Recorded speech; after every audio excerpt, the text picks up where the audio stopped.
Alright, what's going on, everybody? Welcome back to the Young Black Geek channel. My name is Jeff, and today we're talking chapter 62 of My Hero Academia entitled Katsuki Bakugo Origin. And I thoroughly enjoyed this. We got backstory on my personal favorite character in the series, the third in the popularity poll that was released at the same time this chapter was released, which I'd have to go look that up when this chapter originally released, but I loved his backstory, and we had seen inclinations of this throughout the series where he's also like deeply motivated by All Might, and his perception of heroism comes from All Might, the exact same as Deku's does. It's just he took a different aspect of All Might's persona, in where he took the I'm always the victor. No matter the odds of the fight, I always bring home the W part. And that is what heroes do. Heroes defeat villains. So he's not in the wrong there. It's just his view of this is molded. And it's the perfect example, actually, where as a kid, he's sitting in front of like an electronics store and sees the TVs playing an old All Might fight. And he's with Deku and their other like young friends when they're really young. They're in the first grade, I believe. And he's talking to Deku, and he's like, "Have you seen this one? Because you know they're both All Might fanboys," which I think is so interesting to see, like where these two, with so many similarities, kind of grow into. But he's like, "Have you seen this one where he's fighting 4 different villains at the same time, and it looks like no one can win this fight, but he dodges and then punches and then feints and then he wins." And to hear, like, you know, in the first grade, you're like 6 or 7. Pretty sure I was 6 going into the first grade. So at 6 years old, you see, like, how this kid sees his dream profession. Like, I know I want to play in the NFL. And so you see, like, oh my gosh, he got by the blocker and then he made a sack and they got off the field and it was a huge play. So for him to see All Might do this incredible thing that no one else can really do, like you see how it molds his view, where Midoriya watches the same thing, sees All Might go walk to, or sprint, because it's All Might, go sprint to the people who were in danger and carry them to safety while smiling. He's like, that's so cool. Like, he went and saved those people. Same fight, but you see how they're seeing different things, and they both watch the entire clip and they both respect all of it, but they feel a little bit more inclined to like one part over the other. So dope to me. And so much of this was focused on their conflict of being, on their reality of what's going on. We see how Bakugo grows up to be this person that not only is victory like absolute, but his personality also screams like, to be the best, you have to beat the best. And he always wants to go up against people at their best because he feels that's where the most of his growth comes from, is defeating opponents or training with people who are trying their hardest. So that explains why in the last chapter he kind of doesn't want All Might fighting with these handcuffs on. Like he doesn't quite perceive that even if half of your best is better than me, I could get so much better fighting against you at your very best. Because when I beat you, like, think about how much better I am than I was. And I love, once again, I love Recovery Girl's commentary while she's watching all of these different I don't want to call them fights, but these different tests. Seeing all the different tests going on, and when she's talking about theirs, she understands why Midoriya wants to run. It's the same reason why being around All Might, period, stunts his growth some, and it's going to get addressed sooner or later, because it's becoming so much of a recurring theme where his views of All Might, and then not only his views of All Might, where he holds All Might to like this extremely high standard of like what a hero is, but on top of that, his view of himself in comparison, like the fact that they have the same quirk, and All Might's the #1 hero, and I only want to be a hero because of how I felt watching All Might, and I want to be able to make that kind of difference. Is Midoriya's kind of the vibe he gives off, and so all that being said, he's stuck in this zone where I can't beat All Might. Like, that's All Might. He's the greatest, and so his growth is being stunted. So much so that like he's adapting All Might's fighting style, but he doesn't have the same characteristics as All Might, where he has like the smashes, and you're not smashing nothing. Like when All Might threw that Delaware smash and it made it rain, Deku's not doing that. He doesn't have the body for it. He doesn't have the training for it. And he has to adapt. That's why this quirk. That's why they taught us about this quirk a couple chapters ago, where this quirk has been passed down after someone maxes it out. It's not strong enough to go beat All for One. So they're like, okay, let me pass it down, and then you max it out with your capabilities from how I had it. And so you should be able to take that every time and get it better with what you add to it. And Deku hasn't added anything to it because he sees All Might as the end-all be-all. But if All Might was the end-all be-all, there'd be no need to pass the quirk down. Like, you have to put your spin on it. And this is a manga about growth. It's about school kids. And so I remind myself of that when I kind of feel this way about, like, why isn't he doing this? Because we're seeing them in his phase of growth. We're seeing him as he's progressing to where he's going to be in the future. So there's a reason why he doesn't do this the exact way I feel he should sometimes. But still, you have to be moving towards it at least.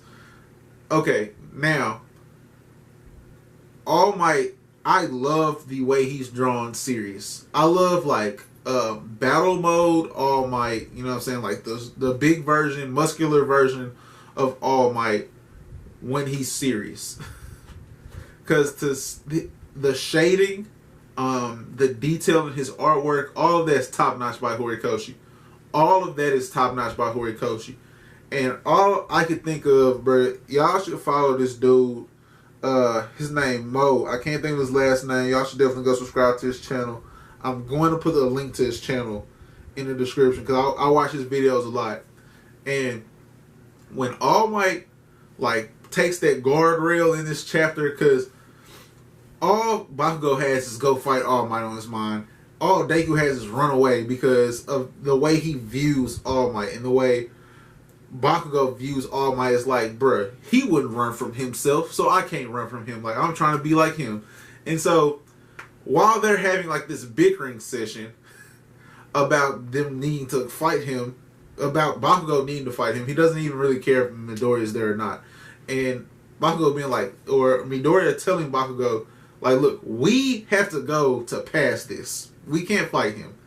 And they can. I mean, there's a reason that he has this limitation placed on him in the handcuffs. But he takes that guard, All Might takes that guard rail and is like, you stay here. And then Bakugo's like, what are you doing?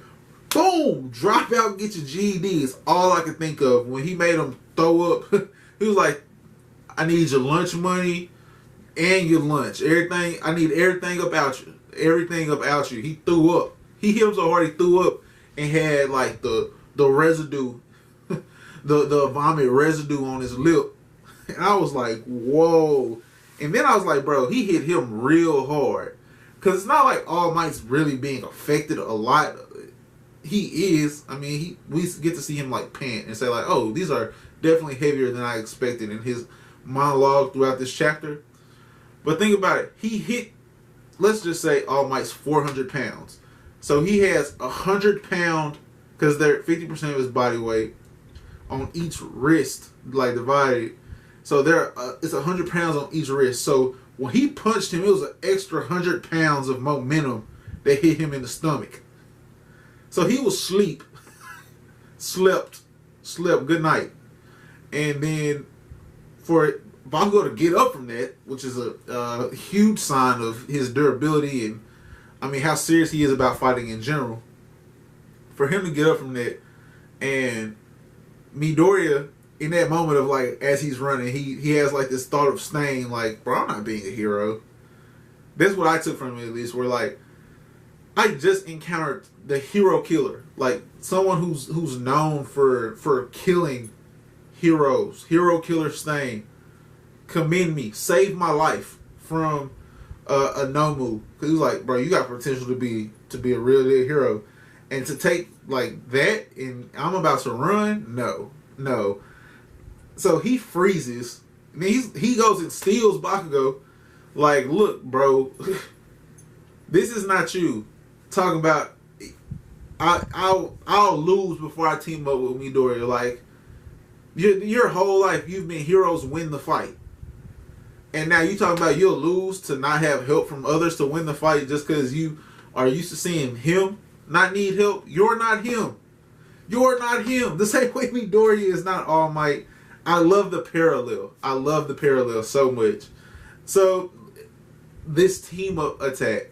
We gotta talk about this team up attack and how Bakugo is like breaking down mentally, taking help from someone. But we see him do it still. Like, it's still a step it's still a positive step for him to accept teamwork, to accept help from someone. And it's the one person he wants help from the least. Someone who he also understands like the positives that he gets from All Might, and he sees like how much growth Midoriya is having, and it does have an effect on him. Even All Might talks about how that has an effect on him. And while I agree, a lot of Bakugo's problem seems to be self-driven before it is Midoriya-driven. Just my opinion. Could prove to be wrong later on down the line, but just to see him breaking down from having to take this step and still seeing him take it was huge to me. It was huge for me to see him do that, and for him to be like, Deku, shoot, and I know this is what's gonna happen. I know for a fact this is what's gonna happen, because we saw him go with like the full coat, like I think he's up to 3% or maybe 5%. He's in a single digit percentage of how much one for all that he can constantly have running. So I know when he fires off this gauntlet that Bakugo uses in combat regularly, is gonna damage his shoulder, or he's gonna feel the kickback, and he's gonna be like, oh my gosh, is this what he deals with all the time? Like, we have to. You cannot as an author show him have like this mental, not quite full breakdown, but show this sign of mental weakness in him teaming up, and then not show like how strong he's gotten by himself to get him to this point that he needs help. Like, you can't show him needing help and him be completely incapable of like getting to that point anyways. So Midoriya using this gauntlet of his, this wrist gun of his, is locked in. It might not even be in this chapter, like in this next chapter, because by the way, we finished the volume. We finished volume 7. We're headed, which, come on, bruh. That's such a dope picture. But we finished volume 7 and heading into volume 8. It might not be this. It might not be chapter 63, but I would put money on it that Midoriya is going to say something about like the kickback, or how strong that blast is in this gauntlet. Come on, bro. It's gonna happen. That's actually gonna be it for me though, guys. 5 fire emojis easily, because it's a chapter about Bakugo. Nah, but because we got to see some growth from Bakugo and understand more of the parallel that's actually there between him and Midoriya, and while those similarities are there, kind of expound upon why their clear differences are there too. Like how they are traveling down the same street but on opposite sides of that street, head to the same place. You know, heroing is the same destination for both of them, but they're taking a different path there. I enjoyed that a lot. Like this video if you liked it. It does go a long way. Or hit the thumbs down if you didn't. I mean, you're not gonna hurt my feelings. I need to know what you guys like and don't like. Subscribe to the channel if you're new for more of My Hero Academia content, as well as the other series that we have on the channel. In the comment section below, let me know how you feel about the similarities and the differences between Bakugo and Midoriya, especially from chapter 1 or 2, like when their real conflict between each other is established, and we see Bakugo come off as like this bully, and not even come off, he is a bully at the beginning, to where he is now working with Midoriya because he understands like there's a greater good and struggling with it. So let me know your feelings on that in the comment section below. Have a great rest of your day, guys, and peace.